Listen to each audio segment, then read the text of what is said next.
Good evening, everyone. I'd like to welcome you to the November 17th, 2020 regular meeting of the Warren County School Board. Meeting's now in order. First item on the agenda is to accept or modify the agenda. Mr. Chairman, I would move to accept the agenda as presented. Have a second? Second. All those in favor? Aye. Opposed? Hearing none, motion carries. Consent agenda. Clerk's report, personnel report. We have a motion. I move that we accept the consent agenda as presented. I'll second. All those in favor? Aye. Opposed? Hearing none, motion carries. Moving on to the action agenda. We have IXL Learning Site. Mr. Fox.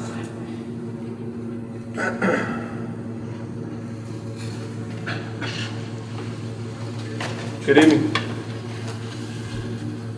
IXL, thank you. IXL offers personalized skill recommendations based on what each student has been practicing.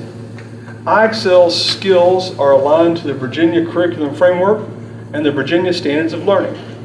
IXL's state standards alignments so you can easily find unlimited practice questions specifically tailored to each required standard. It meets ESSA Tier 2 requirements for instructional intervention. Some things I left out. Warren County Middle School has been using this program for some time and was approached by Bobby Johnston recently about the program and didn't really know how we could possibly pay for it at the time. The CARES money came about. As we talked about it even more, it meets the ESSA requirement. It's not necessary for this money, but it meets the requirement for moderate evidence. Then we talked about at the high school, so about remediation programs and what we could do to remediate online and in classrooms. And this program seemed very appealing. Dr. Ballinger had experience with it in Smith County.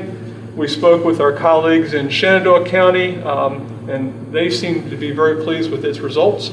And so we are asking that we purchase this for both of our middle schools and both of our high schools. Mr. Fox, will this help with our lag time of not school last year, not being in for so many months? Will this help remediate some of that? What it will do, Mr. Williams, is if you're going through Standard 7.3 and you work on Standard 7.3 and you're having success, it's going to take you to a harder problem and a harder problem and a harder problem. But if you're not experiencing success, it will take you backwards until you can find an area where you are successful. All the while, the teacher can track your progress and the progress of all of your other classmates. They can see how much time you're spending on a standard, how much practice time you've put in, and they can see if you're being successful or not. Kind of like LLCC gives a pre-test, so to speak, to see where you're at before you go to school. But it's a pre-test and it sounds that kind moves. of, yeah. It Yeah, moves.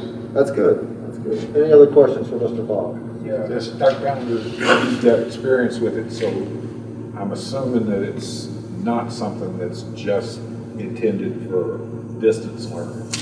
No, that can be utilized in a regular school day. Teachers can actually use that program with daily instruction. It is a great remote program, but students, a lot of times teachers will supplement creating assignments in the classroom with creating a student work or assignments in IXL. IXL does a great job with not just remediation, but it is a good platform that enhances student learning. And to follow up the instruction I watched recently, the teacher was using IXL with her students in the classroom and her students remotely at the same time for new instruction. Okay, so it's something we can continue to Yes, use, or we will want to continue to use even on that day when we can have everybody back in the classrooms. Oh, yes. As a matter of fact, Warren County Middle School was using this just for in-person instruction prior to everything that we're going through now. Is this a yearly cost? The cost that you see is for an 18-month license. Okay. So we received a pilot program, which is going to include some costs for training. And then after that pilot, we have 18 months is the cost that you see. So once our CARES fund are gone, are we going to be able to continue with this? Well, that may in part be up to the schools and their budget. We'd have to work to see where this could fit into the budget. It is a good program, and it is something that, you know, we need to probably look when it comes to budget time and how we can allocate resources towards that. We'd have long enough before the budget year that we'd be able to see how well it's impacted our students. Yes, we'll be able to track the progress at a district level, at the school level, and at the teacher level as well.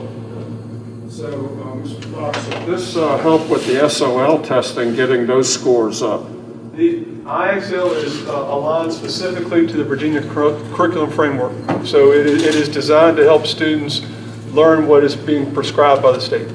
Those history books you gave me, it had questions that looked like they were prepping you for SOL, which I thought was good.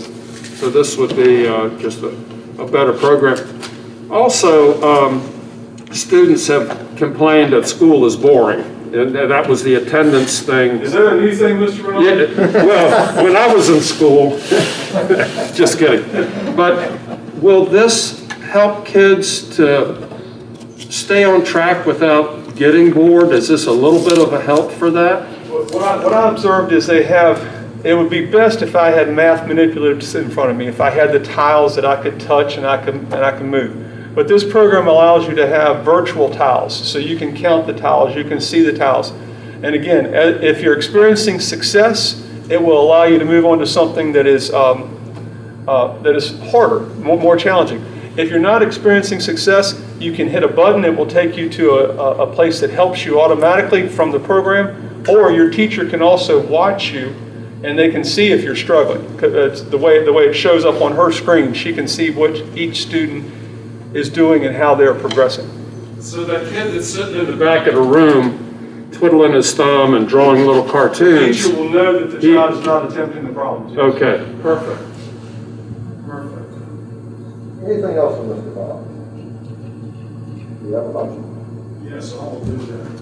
I move that the Warren County Public Schools purchase the IXL Learning System for English, Language Arts, and Math for students at Warren County Middle and Warren County Middle School and Warren County High School and Skyline Middle and Skyline High School. Second. All those in favor? Aye. Opposed? Hearing none, motion carries. Thank you, Mr. Paul. Thank you. Award a contract for purchase of thermal scanners for schools. Mr. Hirsch, please. Mr. Chairman, Mr. Superintendent, thanks for the opportunity to speak with you. Warren County Public Schools has tried the BIOS 3 multi-person walk-through temperature scanner, actually at the last board meeting, and we feel that it can meet our needs. As you can remember, it's an advanced facial detection infrared thermal camera that can screen multiple people in flowing traffic, and it can measure temperatures over a distance of 10 to 15 feet, and it does it very quickly, 0.7 seconds. The temperature scanner is especially suited for monitoring door entry points in public spaces, schools, hospitals, and things like that. So people can walk in, and the camera also detects if you're wearing a face covering or not, and it can weed out false positives when people are carrying a hot cup of coffee or something like that. We do feel that they can meet our needs, and the original scanner purchased was previewed at the meeting, and resources from the CARES Act will be used to purchase 15 additional scanners if you approve it here tonight. Where are these scanners going to be placed? Well, I think Mr. Levesey, Ms. Shepard, they're researching that with the building principals to determine the best place for them. I'm guessing it's the entranceway for walkers and drop-offs, because we are measuring temperatures on the buses already, so it's where those the walkers go and the parent drop-off points. The goal is to have 2 at each of the schools, except our smaller schools will get 1. If they have one central location that drop off, and they will get 1. But especially at the high schools, they will be receiving 2, simply because this will help with athletics. I was on a call today, they did talk about that athletics will still happen. They are still planning on that happening in December. So these scanners are going to be able to be moved, and we would need multiple scanners, probably for multiple entrances at the larger facilities. Very good. So they're easy to relocate if you need to. Yes, ma'am. As far as you mentioned false positives, that was a question I was, as we get colder outside and I come directly in on a 10-degree day, it's not gonna misread what my true temperature Well, is. and I think that the thermometers that we're using, we're sensing some of that. And this product is actually designed to limit false positives as much as possible. I mean, it even talks about the coffee and things like that. So I think this is designed, we'll see when we get them. So we did, when we were running our, when we first set that up at central office, that we had a cold day with the wind blowing in. And where we had it located by the door, when both of the automatic doors were open, that air was coming in behind the individual, and it did read a temperature lower. When we moved it back further into the building to allow them to get in through that door, then it started reading them correctly again. So, that ambient air, if you have that coming in behind and there's a good wind, it can affect the temperature reading. But if you move it back to where it's that distance between that ambient air coming in, then it will read correctly. Appropriate space. So, Dr. Ballinger, does that mean that when the kids come in through the entrance, do they have to be in like single file, or No, sir. it'll still pick them up? It'll pick up a group, kind of like a herd of just, however they are coming in. There's not, it's not going to, they do not have to come single file, one right after the other. I know this is just one more thing that's going to be kind of the cost of COVID, but once we purchase these, is this just going to be something you see in the future that we just continue to use for just always for? Yes, ma'am. I think that this would be something, especially in flu season, that, it would help us to monitor some, I'll admit, I'm one of those parents that, sometimes I put my children on some medicine if they weren't feeling real good and send them on to school. Well, we can still catch those temperatures at times. When those children are coming in, that maybe they didn't, it wasn't registered at home, but then we can catch it when they enter before they come in to help, even during flu season.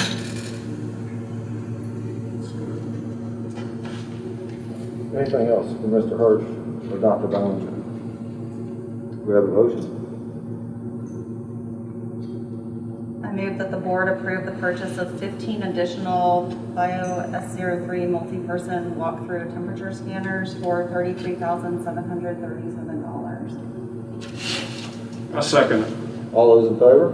Aye. Opposed? Hearing none, motion carries. Thank you, Mr. Thank you, Hirsch. Mr. Chairman. Heating, fuel, oil service, Mr. Livison. Good evening. Thank you. Our existing agreement for our heating fuel oil services expired June 2020, this past year, with no renewal options remaining under the current contract. Staff solicited invitation for bids from 4 regional providers, with 2 responses received on November 9th. Phantom Petroleum Services was the low bidder, as you can see, at just over $1.27 per gallon. Our estimated annual cost this year would be $39,315.16. This initial contract period, again, like most others, would be for 1 year, with 4 one-year renewable options if we agreed upon the pricing for this. I will add to this, for you long-term board members, you might see that this number, annual cost, is significantly lower than what was presented, let's say, 5 years ago. There are several reasons for that. One, during the agreement or the energy services contract with Amoresco, several of our schools, in fact 3, were converted from fuel oil to LP gas. So that's one of the reasons our costs are way down in consumption. 2, the pandemic, of course, slowed things down for us when we shut down in early March, and then also the mild winter last year.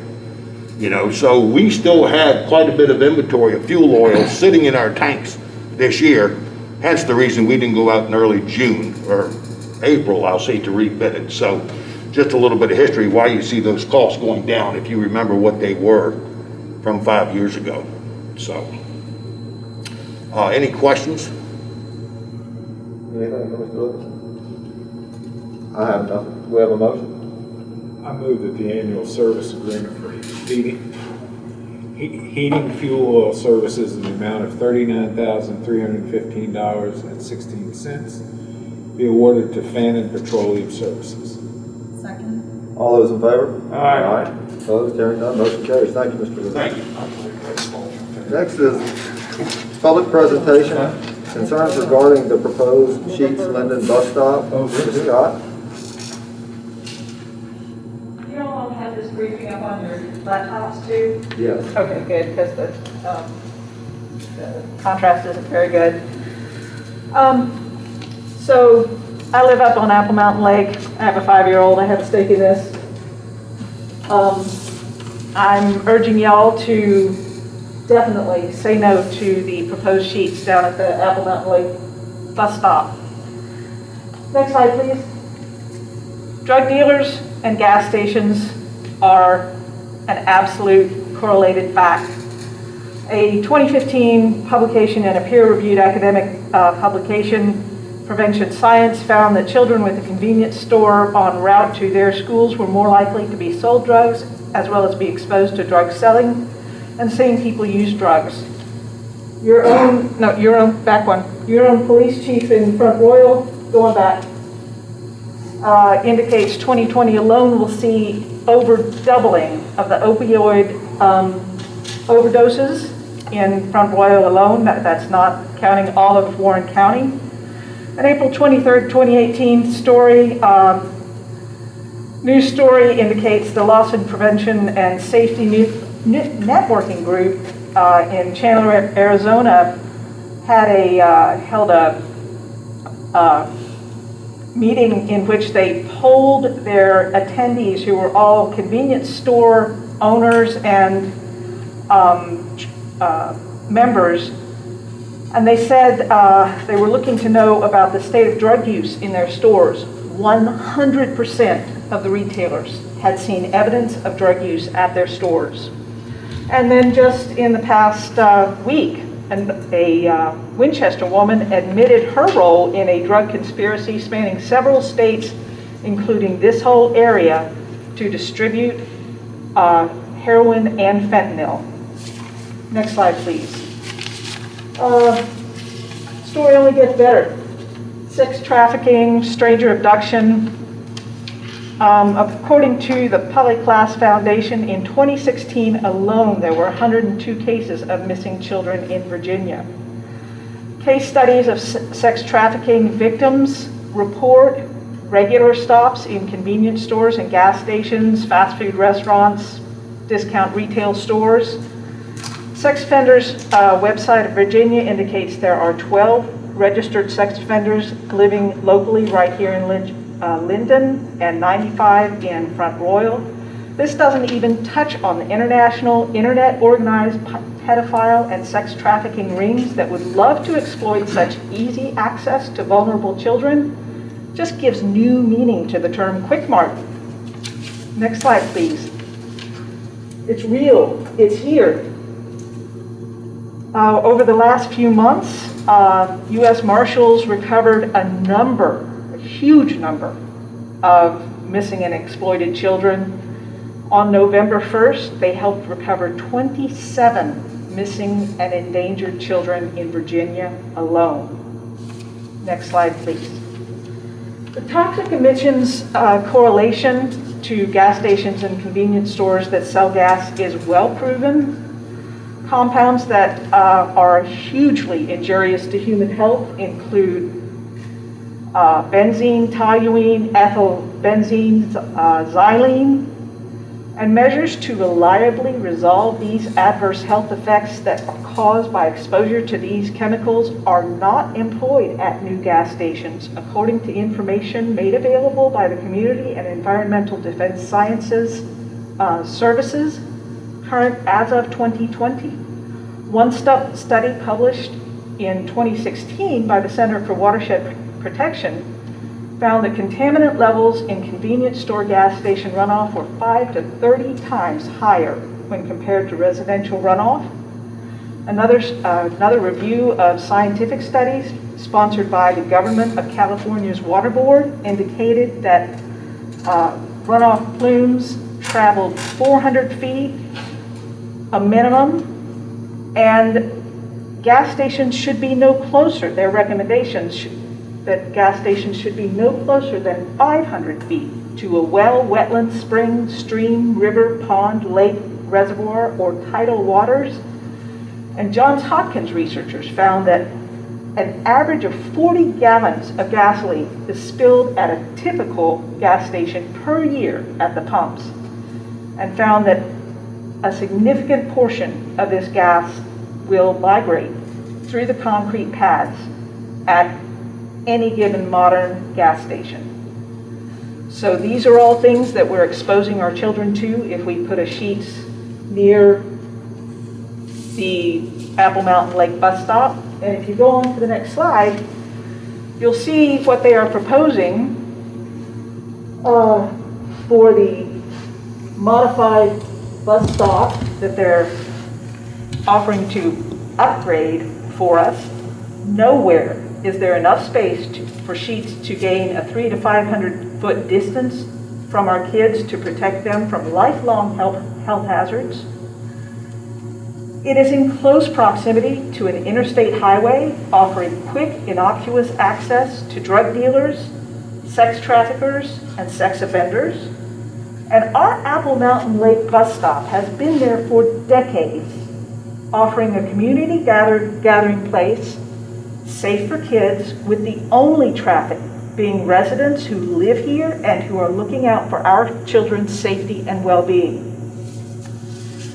A sheets, next slide please, at Apple Mountain Lake would mean a quick mark for drugs for kids, easy grab and go for pedophiles and sex traffickers, and toxic pollutants that would put our children's long-term health at risk. Next slide, please. I'm not being dramatic. These are the facts. And I really don't think that you want our children's body bags on your conscience. Thank you. Thank you.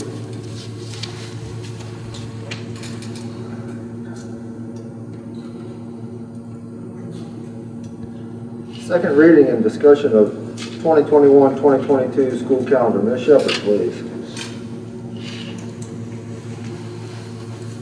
Good evening. Good evening. So it's hard to believe it's time to consider the 2021-2022 school calendar. The calendar that is attached to your agenda item is assuming that we are going to have a normal school year for the 2021-2022 school year, which we are all definitely hoping that we do.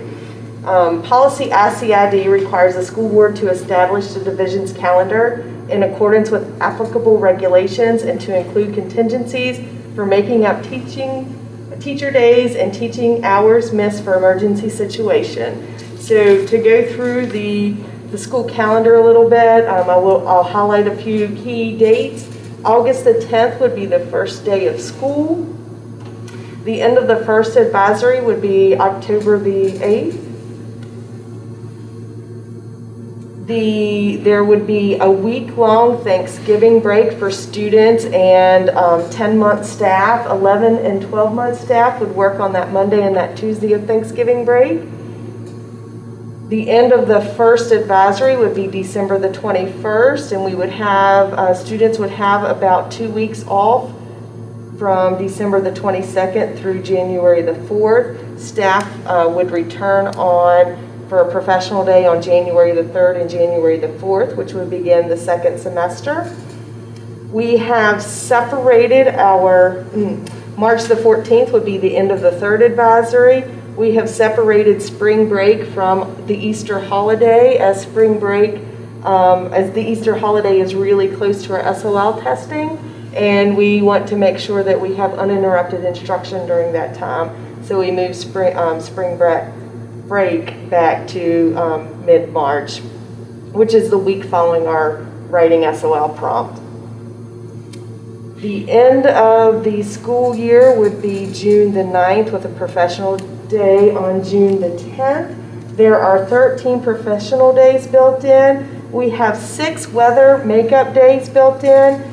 And if we are operating under normal circumstances next school year, there is not a provision that will allow us to use a virtual school day for a weather makeup day. We anticipate that will happen in the near future. It's just not something we're able to do at this time. So I sent this calendar to all of our staff at the after the last school board meeting, and that was the most. I only received less than a handful of comments, and that was the major concern is, can we use a virtual day for a weather makeup day? And the answer is in our policy, and it's not at this time. But if it comes to fruition, then we will come back to the school board and ask for a revision to our school calendar based on that new information. So be happy to answer any questions. This is just a discussion night. We will ask for approval on December the 2nd. And I forgot the very first thing that I should have said is I would like to thank the calendar committee for their time in helping to develop this calendar. They do a nice job. There's a representative from all of our schools on the calendar committee, and they do a great job of bringing forth a calendar that is well vetted by them and their staff. So be happy to answer any questions or. Just a clarification. When you said the virtual is not an option, that's not a state option. It's not a state option. It's not in the It's code not of just because we haven't. Right, no, it's not in the Code of Virginia right now. So what the code says is that if severe weather conditions or emergency situations result in the closing of school or schools, 5 days are to be made up. And then the 6th day starts, every other day you make up. So that it's not in the code at this time of Virginia. So as soon as it is, we will ask for that to be included in our calendar. Anything else from Ms. Shepherd? Think All we're right, good. thank you very ma'am. much. Looking forward to December the 2nd. Yes. Thank you. Warren County School Athletic Handbook. And Mr. Chair, this is just the first reading. We met with the athletic directors and the principals over the last month, reviewing our handbooks. What we found out was they were similar in some aspects, but they were different in others. And so we combined and to create one Warren County Athletic Handbook, so that all schools are following the same policies and procedures and guidelines. Mr. Cup and Mr. Dyke worked on creating this. They will be at the December meeting to answer any questions. I would like to see, I know typically we have 3 readings on activities like this as far as policy, but with sports, the first practice is supposed to start December 7th. And so, we would need to get these handbooks out to the student athletes as quickly as possible. As VHSL reported today, Dr. Billy Hahn said that we are on track to start in December. And so for us, we would need this handbook in the hands of our athletes and of our parents. And being it's our meeting December the 2nd. Yes, sir. So it's very short window. It is a very short window. Okay. And I do apologize. Oh, that's okay. Things happen. It's this year. Questions, comments, concerns? No?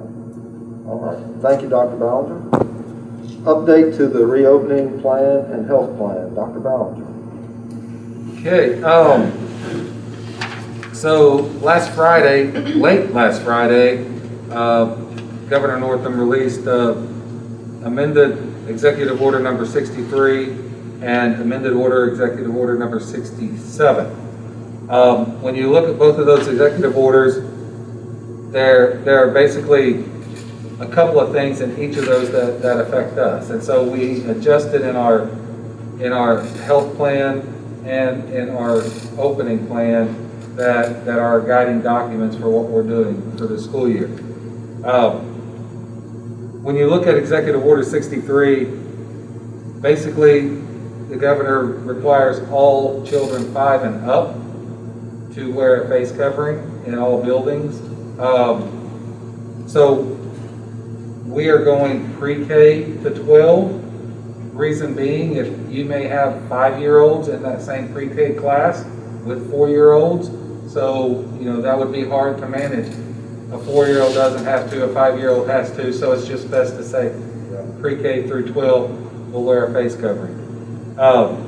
So the addition of a face covering for elementary students, and basically when you look at Executive Order 63,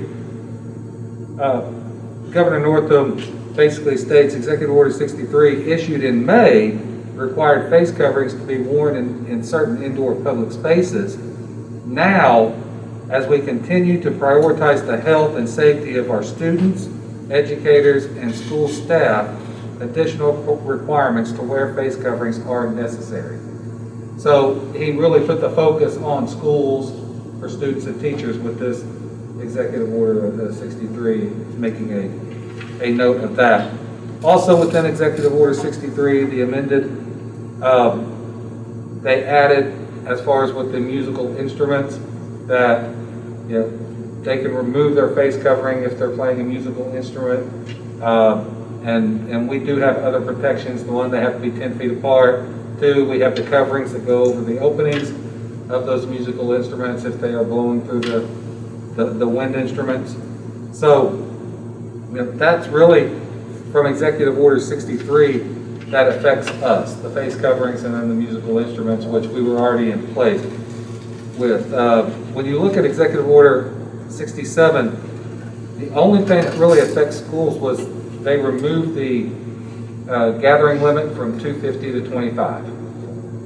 So that will have an effect on, as we start planning towards athletics in December, that will reduce the number of families that are in the gym that are allowed according to Executive Order 67. So I have a meeting with athletic directors tomorrow, and we're going to start discussing some of this and trying to develop a plan going forward. So those 2 executive orders, when you look at our reopening and our mitigation plan, the changes that occurred was on page 8 of our reopening plan. We added require all preschool through 5th grade staff and students to wear face coverings during the school day in all locations of the school, including the classroom. Mask breaks will be provided for students at specific times as designated by the classroom teacher and administrators. Then there were 2 bullets that we did a strike through to remove that wording out of our reopening plan. On page 23, again, when 6 feet of separation is unable to be maintained and when transition occurs, that was added. We struck through, of course, 2 bullets on that page as well. On page 24, the reopening plan, there was a strike through, and then the addition of face coverings will be required at the preschool and elementary levels at all times during the school day with breaks scheduled at the classroom teacher administrators. Then on our mitigation plan, on page 3, there's a strike through with the addition, and on our plan, everything is highlighted in yellow. And that is on the website. They are currently updated on the website. We added face coverings will be required in classrooms for all grade levels, even while distanced 6 feet apart. And then on page 7, the addition of all public and private in-person gatherings must be limited to 25 individuals. This includes outdoor and indoor settings. So that is how Executive Order 63 and 67 affected the schools and our operation up to this point in time. Questions, comments for Dr. Ballard? Yes. In athletics, is it going to be 25 spectators? Because if you add up participants, officials, scorekeepers, and everything, you're over that limit already in some cases. And Mr. Ronaldo, you are correct. So VHSL issued a statement that with this new executive order, that it only pertains to spectators. So you will have your teams, basketball, if you field 2 teams of 15, you've already got 30 players there. So that's why they wanted to make sure this was only for spectators purposes. And so that is how that is being viewed from VHSL. Anything else, Dr. Dahl? Thank you for all your energy and time from you and your staff to keep us up to date with all the ever-changing criteria we have to meet. We greatly appreciate that. It's like an ongoing conversation, isn't it? Yes, sir, it is. It's All tough. right. Seeing nothing else before this board, meeting adjourned.